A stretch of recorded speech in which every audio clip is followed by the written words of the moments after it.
This is not a story about romance or even scandal. It is a story about what happens when unchecked authority collides with human weakness, when a crown becomes a license, and when private corruption quietly shapes public catastrophe. It is the story of a king whose personal dysfunction bled into the fate of a country, a man remembered not for wisdom or reform, but for the suffering he normalized behind closed doors. This is the story of Ferdinand of Spain. To understand why his reign left such a deep scar, we must first strip away the myth that surrounds monarchy itself. For centuries, royal marriages were presented as sacred unions, symbols of order, morality, and divine favor. Portraits showed composed faces, silk garments, and gentle hands folded in restraint. What those portraits never showed was fear. They never showed coercion, humiliation, or the quiet violence that power makes possible. Ferdinand's life tore that illusion apart.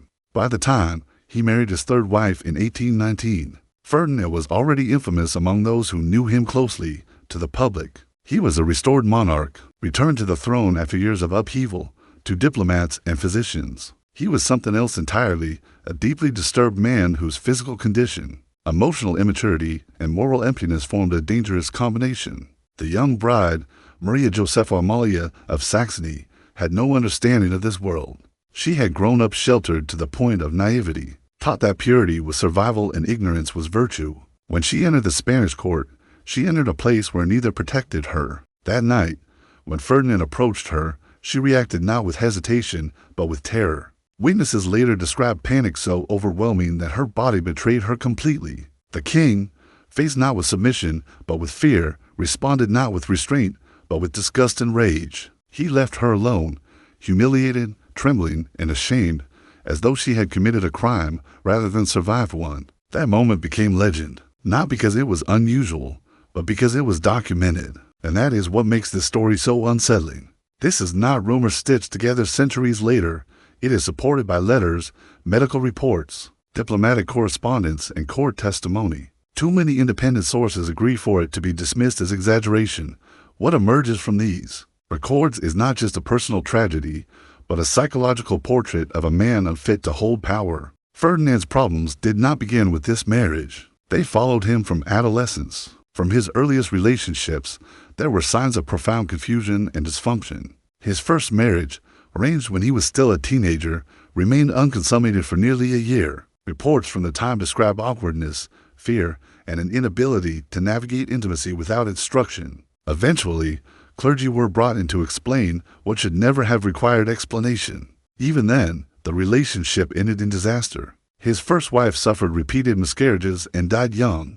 Her health destroyed by a marriage that never should have continued, the court whispered. But no one spoke openly. A king's failures were not to be named. They were to be managed, concealed, or blamed on the women who suffered them. Something changed in Ferdinand after that. Shame curdled into obsession. Insecurity hardened into cruelty.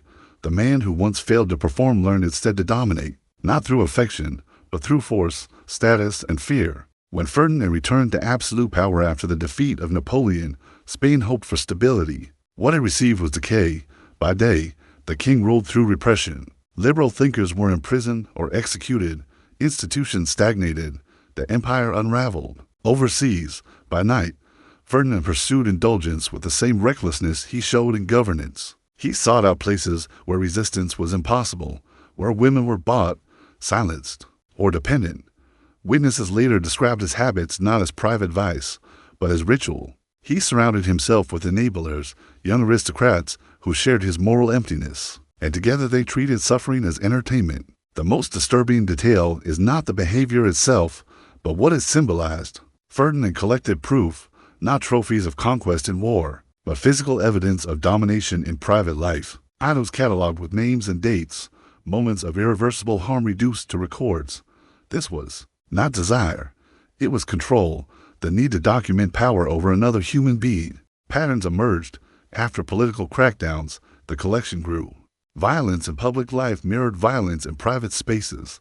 The same impulse drove both. When opposition could not be silenced with laws or executions, it was silenced through humiliation, through families, through daughters who came to plead and left broken.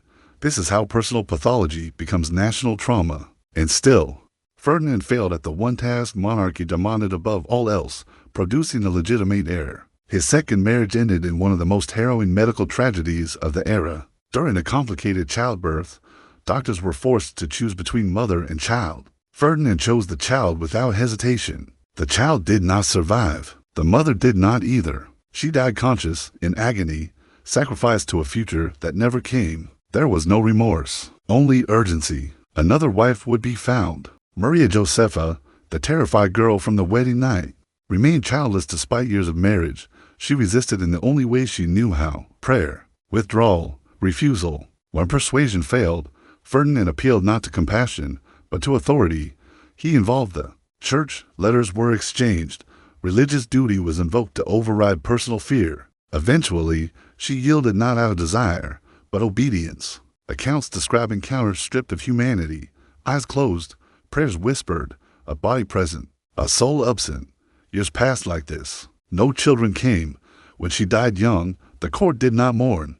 It exhaled. Ferdinand's final marriage was different.